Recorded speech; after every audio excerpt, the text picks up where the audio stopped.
Ya, selamat pagi Pak, perkenalkan nama saya Dr. Kevin, dokter yang berjaga pada Poliklinika ini. Sebelumnya benar dengan Bapak Alif ya? Benar. Oke. Jadi Bapak Alif di sini berdasarkan anamnesisnya, saya akan lanjutkan ke pemeriksaan fisik. Pemeriksaan fisik yang hari ini akan saya lakukan adalah pemeriksaan fisik leher dan kepala. Pada pemeriksaan fisik ini, saya akan meminta Bapak untuk melakukan sedikit instruksi saya dan akan saya lakukan beberapa prosedur yang mungkin akan membuat Bapak tidak nyaman. Apakah Bapak bersedia? Sedia, dokter. Jadi sebelum saya melakukan pemeriksaan fisik, yang pertama kali akan saya lakukan adalah mencuci tangan terlebih dahulu dan menggunakan alat pelindungan diri.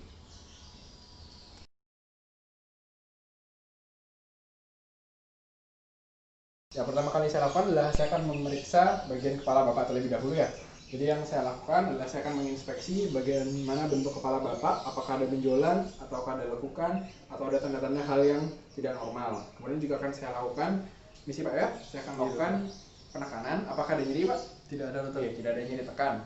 Akan juga saya lakukan untuk pemeriksaan bagian rambutnya. Saya akan menginspeksi terlebih dahulu bagaimana warna rambutnya, apakah sehat atau tidak. Saya juga perhatikan persebaran dari rambutnya, apakah ada tanda-tanda kebotakan di satu sisi. Juga akan saya lakukan apakah rambutnya ini mudah rontok. Di sini saya tidak menemukan adanya hal tersebut.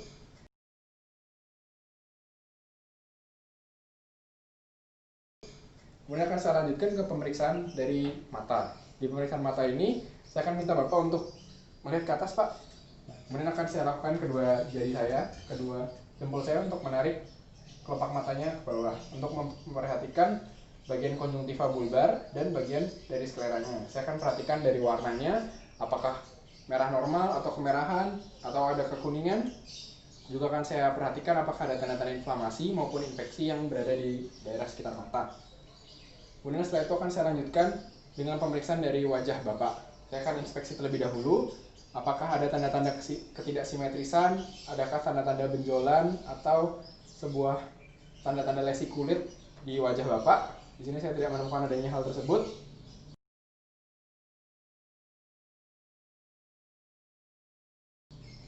Kemudian akan saya lanjutkan ke pemeriksaan telinga. Di pemeriksaan telinga ini akan saya lakukan pada telinga kanan terlebih dahulu. Yang saya lakukan adalah saya akan melihat apakah ada nyeri tekan, Pak.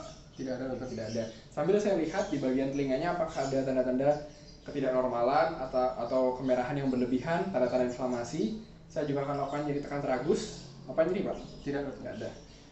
Kemudian akan saya lakukan dengan mengiluminasi dari bagian liang dari telinganya. Saya akan perhatikan apakah ada tanda-tanda ketidaknormalan. Kita juga perhatikan membran timpaninya, apakah intak atau tidak.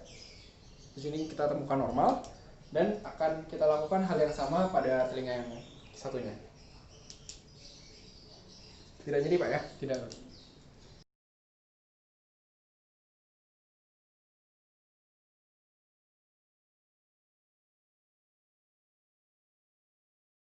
Kemudian akan saya lanjutkan ke pemeriksaan hidung dan paranasalis.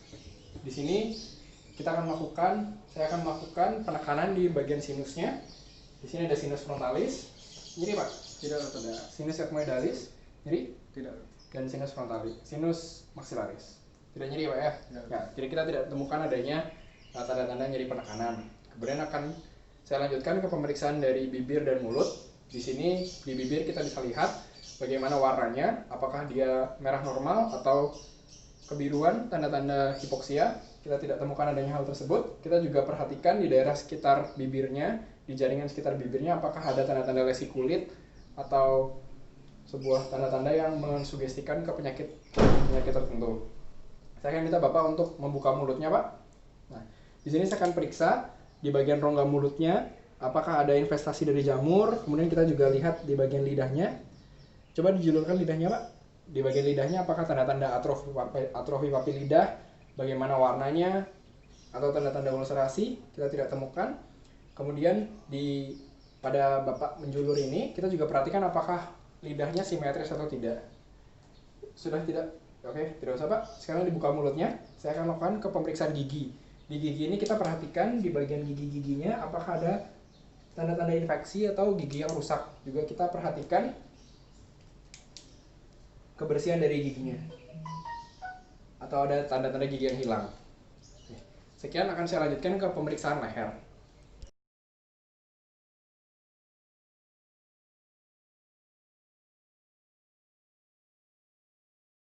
Lanjutkan ke pemeriksaan leher. Jadi Bapak akan saya lakukan pemeriksaan leher, antara lain pemeriksaan kelenjar tiroid, pemeriksaan kelenjar getah bening, kemudian juga akan saya periksa dari JVP-nya, jugular venous pressure, dan arteri karotis Bapak. Yang pertama kali saya akan lakukan adalah saya akan memeriksa kelenjar tiroid dari Bapak. Jadi Bapak, yang pertama kali akan saya lakukan adalah saya akan menginspeksi dari bagian kelenjar tiroidnya dari depan. Saya akan perhatikan apakah ada pembengkakan, dan juga saya akan menjelaskan mengenai karakteristik dari pembengkakan itu. Apakah pembengkakan itu difus atau dia hanya terlokalisir, apakah dia hanya satu sisi atau simetris. Juga saya minta Bapak untuk menelan. Pada gerakan menelan ini saya akan juga perhatikan apabila ada benjolan, maka apakah benjolan tersebut ikut ketika Bapak menelan. Setelah saya lakukan inspeksi, akan saya lakukan palpasi. Di sini akan saya lakukan dari belakang dengan menggunakan ujung-ujung jari saya. Akan saya lakukan palpasi di bagian kelenjar tiroidnya. Saya akan memeriksa apakah ada pembengkakan dari kelenjar tiroid, dan saya juga akan memeriksa apakah bagian timus dari kelenjar tiroidnya. Saya akan minta Bapak untuk menelan. Apabila normal, saya akan rasakan bahwa ismus dari kelenjar tiroidnya bergerak sesuai dengan pasien menelan. Jadi pada pemeriksaan kelenjar tiroid ini saya tidak menemukan adanya kelainan. Saya akan lanjutkan ke pemeriksaan auskultasi dari kelenjar tiroid ini. Saya akan perhatikan apakah ada tanda bruit pada daerah kelenjar tiroid ini.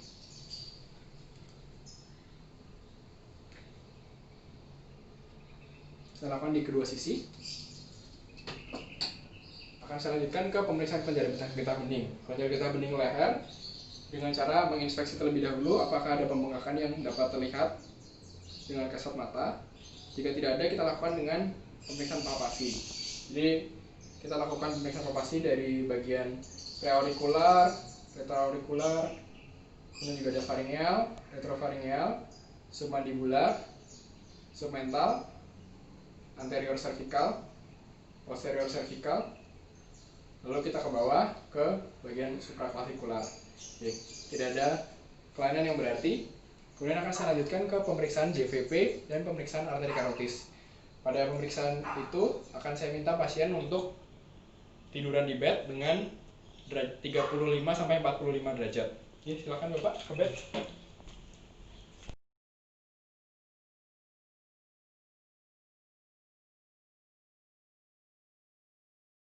Sana akan saya lanjutkan ke pemeriksaan tekanan JVP. Jadi pasien diposisikan pada derajat 35-45 derajat. Kemudian juga kita akan mengetahui terlebih dahulu landmark yang akan kita gunakan, yaitu di sini adalah angulus Ludovici atau sternal angle. Jadi untuk pemeriksaannya kita akan minta Bapak untuk melihat ke kiri. Oke. Jadi di sini kita akan perhatikan terlebih dahulu apakah ada perbesaran atau pengisian JVP yang meninggi. Jika tidak ada, kita lakukan palpasi dengan menekan bagian jugular venusnya di bagian di atas dari klavikula. Kemudian juga satu jari di dekat mandibula.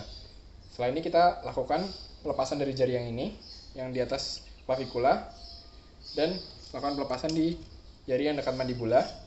Lalu kita lakukan pemeriksaan JVP dengan menaruh bagian penggaris, dasar penggaris di bagian sternal angle dengan sudut vertikal, dan kita lakukan dengan penggaris kedua sesuai dengan bidang lantai. Lalu kita ukur apabila pengisian JVP-nya tersebut dengan menggunakan penggaris seperti ini. Apabila normal, kita dapatkan hasil di bawah 5 cm.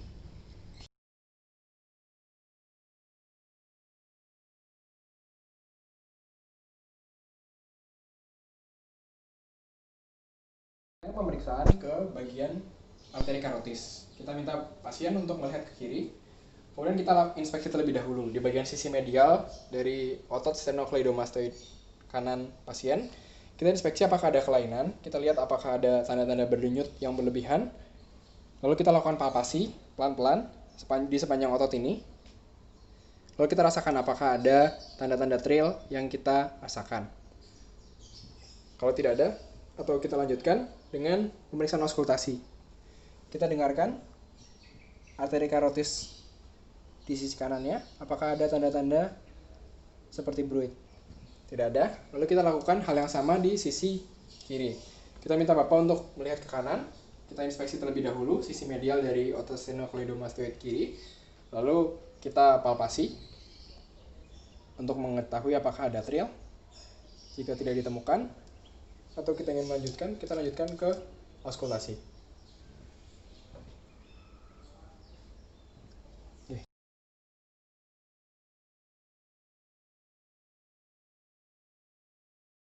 Siang Bapak, jadi saya telah mencuci tangan dan melepaskan APD, dan juga saya sudah melakukan pemeriksaan fisik kepala dan leher.